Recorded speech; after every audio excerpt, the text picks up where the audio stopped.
Selamat sahabat, saudara-saudara kasih Tuhan. Hari yang berbahagia, hari di mana Tuhan selalu menjadi berkat bagi kita. Pada hari ini saya ingin menyampaikan sedikit pelayanan perorangan baik kita hari ini. Di mana saya menyampaikan firman Tuhan, pelayanan perorangan dengan judul menjadi pelayan. Kalau kita lihat apa arti pelayan itu, ada dua saudara. Pelayan dalam kamus bahasa Indonesia ya, adalah pelayan, orang yang melayani. Yang kedua adalah pelayan itu adalah pembantu atau pesuruh. Nah, saudara Tuhan, kita ini akan menjadi seorang pelayan Tuhan. Nah, kenapa kita menjadi pelayan Tuhan? Adalah kita hari ini adalah suatu panggilan. Kita ini adalah dipanggil Tuhan untuk melayani. Saat kita dipanggil sebagai pelayan Tuhan di dalam pelayanan penginjilan melalui pelayanan perorangan, maka kita akan menjadi berkat bagi diri kita, berkat bagi orang lain. Nah, di ayat pelayanan perorangan ini saya ambil di 1 Korintus 7 ayat 21 sampai 24 yang berbunyi demikian. Adakah engkau hamba waktu engkau dipanggil? Itu tidak apa-apa. Tetapi jika engkau mendapat kesempatan untuk dibebaskan, pergunakanlah kesempatan itu. Ayat yang ke-22. Sebab seorang hamba yang dipanggil oleh Tuhan dalam pelayanannya adalah orang bebas milik Tuhan. Demikian pula orang bebas yang dipanggil Yesus adalah hambanya. Kamu telah dipanggil dan harganya telah lunas dibayar. Karena itu janganlah kamu menjadi hamba manusia. Saudara-saudara, hendaklah tiap-tiap orang tinggal di hadapan Allah dalam keadaan seperti waktu ia dipanggil. Di dalam ayat ini, kebetulan ada 4 ayat, ada 4 kategori yang hendak kita harus lakukan. Apa itu? Yang pertama di ayat ke-24. Apa itu?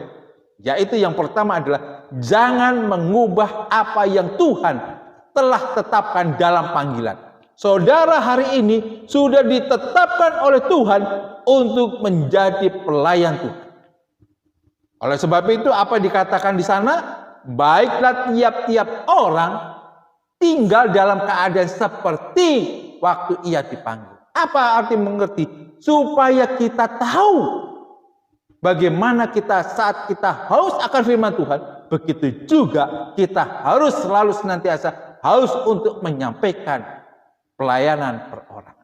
Yang kedua, di ayat yang ke-21, pergunakanlah kesempatan sebaik-baiknya karena panggilan untuk menjadi pelayan yang melayani.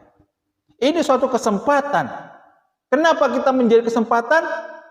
Kita sudah ditetapkan oleh Tuhan bahwa kita ini adalah pelayan Tuhan. Yang ketiga, ya, ayat yang ke-22 mengatakan bahwa orang yang dipanggil Tuhan dalam pelayanan adalah orang sepenuhnya milik Tuhan. Dan kita hari ini adalah hambanya untuk melayani. Kita ini adalah milik Tuhan. Oleh sebab itu kita sudah ditetapkan untuk menjadi pelayan Tuhan.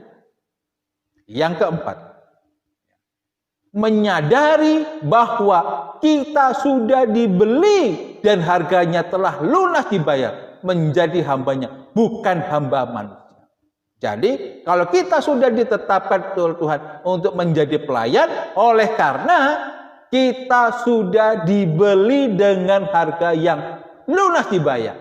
Bukan kepada hamba manusia, tapi kita sekarang ini menjadi pelayan atau hamba Tuhan. Saudara kasih Tuhan, kalau kita sudah ditetapkan, kita sudah tahu hendak yang kita ingin lakukan, apa yang menjadi keuntungan bagi kita, ini manusiawi saudara. Tetapi firman Tuhan kembali menekankan kepada kita, ada 4 keuntungan kalau kita menjadi pelayan. Apa itu? Di Sakaria 9 ayat 16 berbunyi demikian. Tuhan Allah mereka akan menyelamatkan mereka pada hari itu, seperti kawanan domba umatnya itu. Sungguh mereka seperti permata-permata mahkota yang berkilat-kilat, demikianlah mereka di tanah Tuhan. Kita sudah ditetapkan oleh Tuhan untuk menjadi pelayan Tuhan. Kenapa? Apa keuntungannya? Firman Tuhan sudah mengatakan, kita di depan mata Tuhan adalah batu permata. Permata-permata mahkota yang berkilapan. Luar biasa Tuhan. Apakah saudara mau menjadi pelayan Tuhan? Mari, supaya kita disebut batu-batu permata yang mahkota. Yang kedua saudara, apa keuntungan bagi pelayan Tuhan? Yang kedua adalah di dalam Lukas 22 ayat yang ke-27. Apa dikatakan? Sebab siapakah yang lebih besar? Yang duduk makan atau yang melayani? Bukankah dia yang duduk makan? Tetapi aku ada di tengah-tengah kamu sebagai pelayan. Artinya apa? Siapa yang paling tinggi derajatnya? Yang makan atau yang melayani? Tidak dua-duanya saudara dikatakan di situ. Tetapi dikatakan aku ini huruf besar. Tetapi aku ada di tengah kamu sebagai pelayan. Artinya bahwa keuntungan yang kedua, saat kita melayani, saat kita dipanggil untuk menyampaikan kabar yang baik, Tuhan ada bersama-sama dengan kita. Tuhan ada saat kita melayani. Keuntungan yang ketiga, Yohanes 12 ayat yang ke-26. Apa itu? Barang siapa melayani aku, ia harus mengikut aku. Dan di mana aku berada, di situ pun pelayanku akan berada. Barang siapa melayani aku, ia akan dihormati Bapa. Luar biasa sekali ayat ini saudara. Apa keuntungan kita sebagai pelayan Tuhan? Dihormati oleh Bapa. Kenapa kita dihormati oleh Bapa? Dimanapun Bapa berada, kita pun di situ apa? Berada. Artinya kita menjadi kaki tangan atau orang kepercayaan yang memanggil kita. Karena kita sudah diberikan kebebasan, kesempatan, dan ditetapkan menjadi pelayan Tuhan. Luar biasa sekali saudara. Yang keempat, yang terakhir. Apa keuntungan bagi kita pelayan Tuhan? Melayani menurut roh. Di dalam Roma 7 ayat yang ke-6. Apa itu?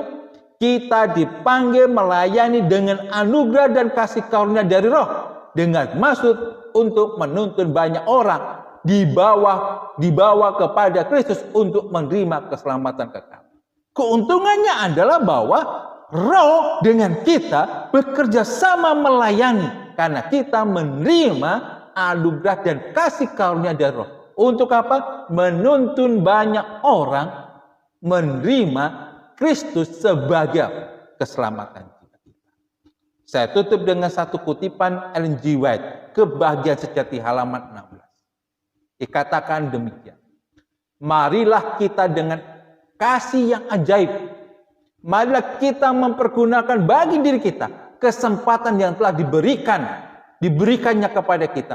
Supaya kita dapat diubahkan menjadi serupa dengan Dia. Dan dipulihkan kembali ke dalam persahabatan dengan malaikat-malaikat yang melayani. Ke dalam hubungan yang harmonis dengan Allah Bapa dan juga Anak.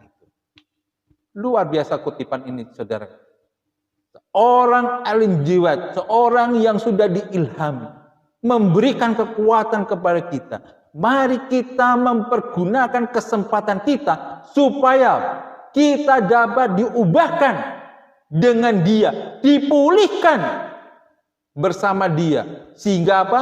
Kita memiliki sahabat-sahabat dengan malaikat. sama-sama melayani sehingga hubungan kita harmonis dengan Allah Bapa dan juga apa? Allah Anak, yaitu Yesus Kristus.